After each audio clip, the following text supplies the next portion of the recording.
Hello दोस्तों, स्वागत है आप सब लोगों का हमारी इस नई वीडियो में। यदि आपने भी सीए कोर्स ज्वाइन करने का मन बना रखा है और आप जानना चाहते हैं सीए कोर्स की पूरी जानकारी, तो यकीन मानिए ये one of the best video है जहां पे आपको सारी की सारी जो है जानकारी मिल जाएगी। जो भी आपके मन में रिलेटेड सीए से डाउट चल रहे हैं कि क्या होता है, कितना टाइम लगता है, कितना खर्च आता है, आखिर सैलरी कितनी मिलती है, सीए करता क्या है, ये सारी जानकारी जो है हम इस वीडियो में डिस्कस करने वाले हैं। आपसे एक ही रिक्वेस्ट रहेगी, आप पेन कॉपी के साथ बैठिए ताकि आपको जहां भी कुछ चीजें यदि लगे कि नोट करने लायक है तो आप नोट जरूर कर ले। और हाँ यारो, हो सके तो अपने पेरेंट्स को भी साथ में लेके बैठो।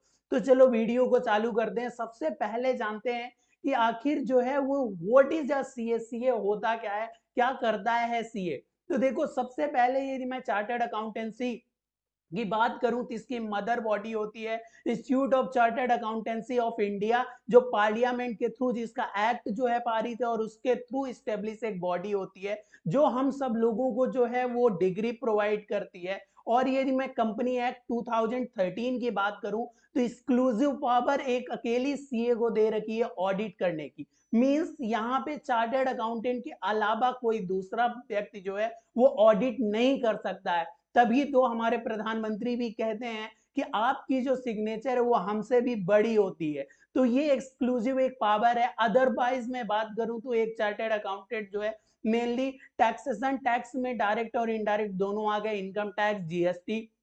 इसके अलावा फिनेंशियल स्टेटमेंट से related means balance sheet, P and L, profit and loss, या फिर सीएमए डाटा बनाना हो, मींस प्रोजेक्ट रिपोर्ट बनाना हो, ये तमाम काम जो है वो सीए द्वारा किए जाते हैं। इंटरनल ऑडिट जो है वो भी सीए करता है, नॉन सीए भी इंटरनल ऑडिट कर सकता है। तो ये सारी की सारी चीजें जो है एक सीए के द्वारा की जाती हैं। सेकंड क्वेश्चन पे आते हैं, मिनिमम क्राइटेरिया फॉर सीए। आप सोच रहे होंगे भैया एक चीज तो बताओ मेरे को, मतलब कितने परसेंट चाहिए 12th में, या कौन सी सब्जेक्ट लेनी पड़ती है सीए ज्वाइन करने के लिए। तो देखो, सबसे पहले मैं बात करूं, यहाँ पे सब्जेक्ट का कोई भी रिस्ट्रिक्शन नहीं होता। हाँ, आपने सही सुना, चाहे आप भले ही कॉमर्स बैकग्राउंड से हो या फिर मैथ बैकग्राउंड से हो, आप जो है सीए ज्वाइन कर सकते हैं। आपको सीए ज्वाइन करने के लिए दो ऑप्शन मिलते हैं, या तो आप 12th के बाद कर सकते हैं या आफ्टर ग्रेजुएशन कर सकते हैं।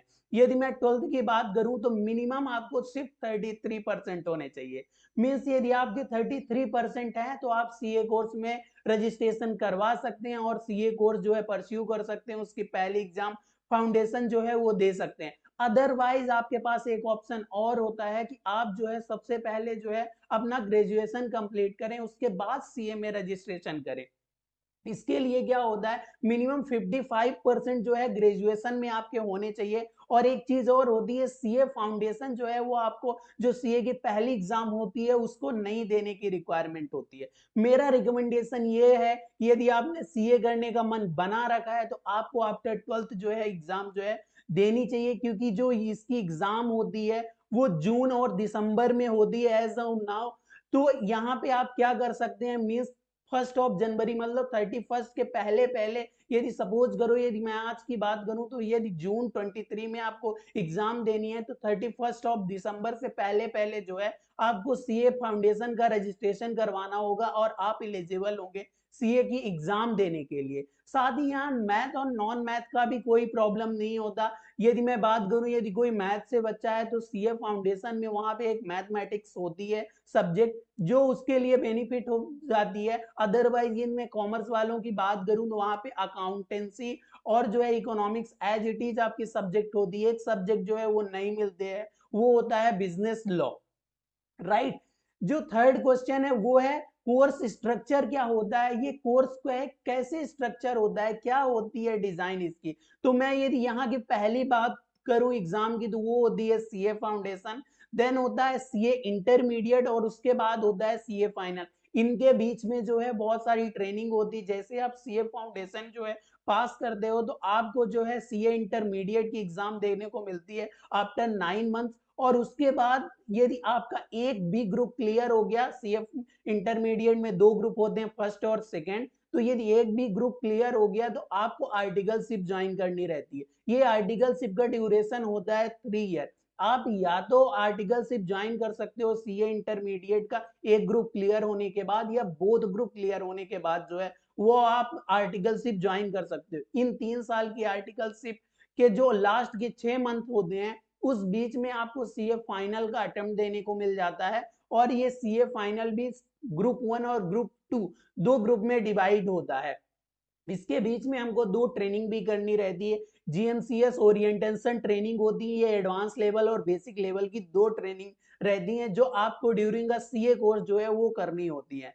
देन फोर्थ क्वेश्चन आता है, कोर्स की ड्यूरेशन क्या होती है? तो अप्रॉक्स मैं बताऊं आपको 4.5 से 5 साल जो है ये कोर्स की ड्यूरेशन होती है। ये सारी चीजें जो है आप फर्स्ट अटेम्प्ट में क्लियर करते जाते हैं। वहीं यदि मैं एवरेज बात करूं तो आप ये मान के चलो 5.5 से 6 साल जो है एक एवरेज ड्यूरेशन होती है, जिसमें हो सकता है कोई बच्चा फर्स्ट अटेम्प्ट में भी निकल जाए और जिसको जो 4 अटेम्प्ट भी लग जाए। तो एक एवरेज ड्यूरेशन आप पकड़ के चलो 5 से 6 महीने की जो है वो होती है। दूसरी चीजें जो है, बहुत सारी वीडियो आपने देख रखी होगी कि ये जो सीए कोर्स है वो 10th 12th से भी इजी है। देखो ऐसी चीजें बिल्कुल भी मत सोचना। यदि मैं सीए कोर्स की बात करूं तो यदि आप आ रहे हो तो आपको अच्छा खासा डेडिकेशन लगेगा, मेहनत लगेगी, आपको पढ़ाई करनी पड़ेगी और ये 5-6 साल जो है जिंदगी के वो आपको लगाने पड़ेंगे, तब आप जो है वो सीए बनोगे। ये बिल्कुल मैं नहीं मानता। ड्यूरिंग मैंने भी सीए किया तो ये नहीं होती चीजें कि आप जो है 10th 12th से इजी ये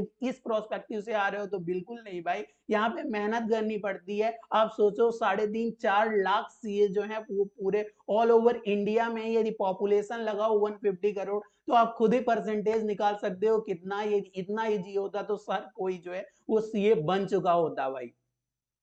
जो अपनी फिफ्थ जो क्वेश्चन है आपके मन में वो है कि आखिर इसकी फीस क्या होती है, क्या फीस लगती है हमारे को जो है सीए फाउंडेशन के कोर्स या सीए इंटरमीडिएट या फाइनल पूरे सीए कोर्स में क्या फीस लग जाती है? तो देखो यदि मैं सबसे पहली बात करूं तो आपको हर एक स्टेप पे रजिस्ट्रेशन करवाना पड़ता है। मीन्स फाउंडेशन का रजिस्ट्रेशन, इंटरमीडिएट का रजिस्ट्रेशन और उसके बाद सीए फाइनल का रजिस्ट्रेशन। सीए फाउंडेशन के रजिस्ट्रेशन में तकरीबन आपको 10,000 रुपए लगते हैं, वहीं इंटरमीडिएट में 18,000 रुपीज लगते हैं और सीए फाइनल के आपको रजिस्ट्रेशन में 22,000 रुपीज जो है वो लगते हैं। ऐसे करके यदि आप लगाओगे तो मोटा मोटा मैं एग्जाम फीस वगैरह भी लगा देता हूँ, तो आपको तकरीबन 70 से 1 लाख रुपए, 70,000 से 1 लाख रुपए ये जो है वो इंस्टीट्यूट की जो है कोर्स फीस आ जाती है। इसके बाद ये मैं बात करूं तो कोचिंग की फीस जो है वो अलग अलग होती है। अप्रॉक्स यदि मैं लगाऊं तो आप मान के चलो कि कोचिंग की फीस वगैरह भी आप लगा लोगे तो पूरे ड्यूरिंग द कोर्स आपका जो खर्चा आने वाला है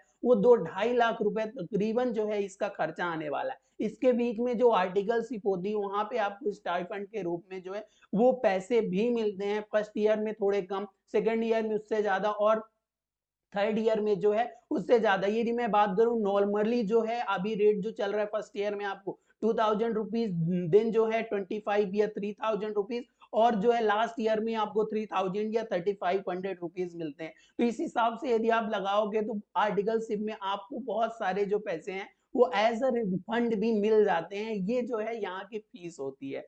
देन आपका जो सिक्स सवाल है वो है कि आखिर हमने ये सब सारी चीजें जो है इतनी मेहनत करके चार्टर्ड अकाउंटेंसी का एग्जाम क्लियर कर लिया, उसके बाद हमको सैलरी क्या मिलेगी? तो मैं यदि बताऊं तो ऑन एन एवरेज यदि सीए की आज एवरेज पैकेज आप पकड़ने जाओगे, इंस्टीट्यूट जो है वो कैंपस प्लेसमेंट भी करता है, तो 8 से 10 लाख रुपए एज अ फ्रेशर जो है आपको सीए को जो है एवरेज जो है वो मिलते हैं। यहाँ पे हायर कैप भी होता है, क्योंकि जो है सीए में अकेला ये डिटरमाइन नहीं करता सैलरी वाइज कि आपने सीए कोर्स कर लिया, क्योंकि वो तो सारे के सारे सीए ना सबके पास डिग्री है। तो एडिशनल जो है स्किल आपकी कम्युनिकेशन ये बहुत ज्यादा वेटेज रखते हैं। यदि मैं प्लेसमेंट की बात करूं, इंटरव्यू की बात करूं या नॉन जो है वो इंस्टीट्यूट के अलावा भी यदि आप कहीं पे भी इंटरव्यू देते हो तो ये डिपेंड करता है। हायर जो है 15-20 लाख रुपए भी मिलते हैं लोगों को, पर वो हायर साइड हो गया एक्सेप्शनल, तो इसलिए मैं आपको एक एवरेज सैलरी जो है 8 से 10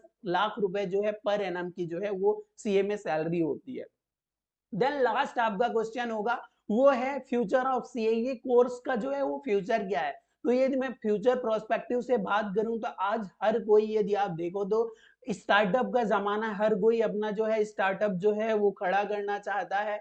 तो यहाँ पे हर किसी को रिक्वायरमेंट होती है सीए की। यदि मैं बात करूँ तो किसी कंपनी जो है कंपल्सरी कंपनी को ऑडिट करने की रिक्वायरमेंट होती है। तो ये सीए का एक्सक्लूसिव पावर है। उसके अलावा मैं यदि बात करूँ तो हर कोई आईटीआर, जीएसटी रिटर्न या फिर फ्यूचर प्रोस्पेक्ट के लिए सीएमए रिपोर्ट या ये फाइनेंशियल से रिलेटेड सारी चीज़ें हर एक जो है व्यक्ति की रिक्वायरमेंट होती है, कंपनी होती है, ऑर्गेनाइजेशन सभी को आज देखो यदि मैं उन्होंने बिज़नेस चालू किया है तो उसको सीए की रिक्वायरमेंट जो है वो पड़ने वाली है। तो यहाँ पे यदि अच्छी स्किल सीखी जाए और अच्छी तरीके से जो है वो सारी चीज़ें लर्न की जाए, तो बहुत अच्छा जो है वो फ्यूचर होता है और मैं हमेशा मानता हूँ कि किसी कोर्स का कभी भी फ्यूचर नहीं होता। फ्यूचर होता है किसी पर्सन का तो ये पूरी तरीके से डिपेंड करेगा कि आपने आर्टिकलशिप कितनी शिद्दत के साथ की, आपने उस पीरियड में क्या-क्या स्किल सीखी। और इसके बाद सीए के पास 2 ऑप्शन होते हैं, जैसे यदि आप सीए बन जाओगे, तो आप या तो जॉब जॉइन कर सकते हो या आप अपनी खुद की प्रैक्टिस कर सकते हो। दोनों साथ में नहीं की जा सकती हैं। यदि आप अपनी खुद की प्रैक्टिस एस्टेब्लिश करते हो, तो आपके क्लाइंट होंगे, आप उनकी ऑडिट करोगे या और ये ऑडिट का पावर जो है वो प्रैक्टिसिंग सीए को ही मिलता है अकेला। जो जॉब करने वाला कैंडिडेट है सीए वो जो है ऑडिट नहीं कर सकता। तो इस तरीके से ये अपना खुद का बिज़नेस भी करने का ऑप्शन देता है सीए कोर्स। उसके बाद आप कोई दूसरा बिज़नेस भी कर सकते हो, सीए कोर्स करने के अलावा। मेरे को उम्मीद है कि आपको आपके सारे के सारे जो हैं वो जवाब मिल चुके होंगे जो आप ढूँढ रहे होंगे कि सीए कोर्स में क्या, कैसे और क्यों जो है ये सारी चीज़ें, ये सारे के सारे जवाब आपको मिले होंगे। यदि वीडियो अच्छा लगा तो वीडियो को लाइक ज़रूर करना। यदि आपके दोस्त भी ऐसा सीए कर रहे हैं और उनको डाउट चल रहा है मन में तो उनके साथ शेयर कर देना। चैनल पे नए हो तो सब्सक्राइब ज़रूर कर लेना। और मैं ऐसे इंफॉर्मेटिव वीडियो सीए से रिलेटेड कैसे रजिस्ट्रेशन होता है, क्या एग्जाम प्रोसीजर और मोटिवेशन से रिलेटेड वीडियो लाता रहता हूँ। तो आप चैनल को सब्सक्राइब जरूर करना। मिलते हैं नेक्स्ट वीडियो में।